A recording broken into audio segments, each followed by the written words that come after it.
السلام علیکم ګرانو مینوالو ګرانو کتونکو زه فرمان خان وزیر تاسو په خدمت کې حاضر یم. ګرانو مینوالو امید لرم چې تاسو به بالکل ټیک ټاک وو.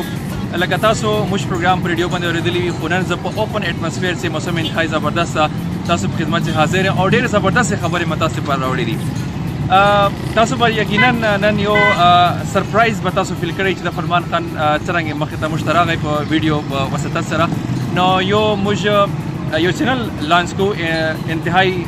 کم وخت سے او کم وسایلو په وجه باندې خو موږ دا یو کوشش ته زه فرمان ما سره زبیر انجم وسیم ګل کفایت الله عظیم خان پیله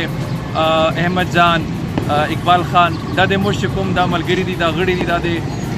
د پروګرامونه به تاسو په ریډیو باندې کتلی وي اورېدلی به مو وي خو اوس دا کسان چې کوم دي دا موږ دا ګران ډېر انتهایی زړه ته نږدې ملګري چې کوم دي هغه به تاسو په خپل موبایل سکرین باندې کوم د هغه ګورو په انجم پروډکشن باندې. نو ګرانو مینوالو لکه څرنګه تاسو موږ په ریډیو باندې سپورټ کړي تقریبا 10 سال ما په خپل چې کوم د ریډیو شو وخت تیر کړ تاسو د پیله ورځ نه واخله تر اخره ورځ پورې چې کوم د موږ سپورټ کړي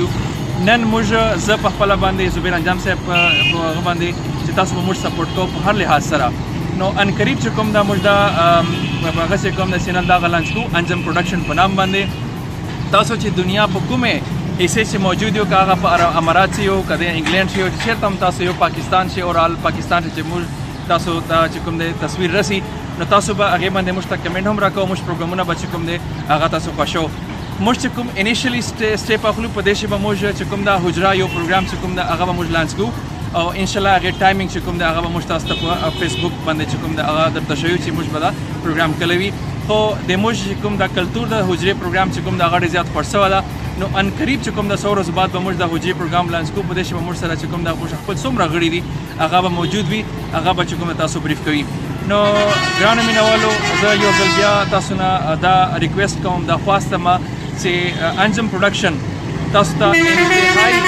ضرورت ده تاسو کومک انتهایی ضرورت او تاسو مینه چې کوم دا هغه موږ سره ډیره ضروري پکار ده. نو دې چینل چې کوم دا زه سپیشلی کریډر ورکوم زبیر انجم صاحب ته چې هغه ډېر زیات منډه تړواله دا هغه ډېر زیات کارونه کوي. نو د موږ څومره هم دا غړي دي دا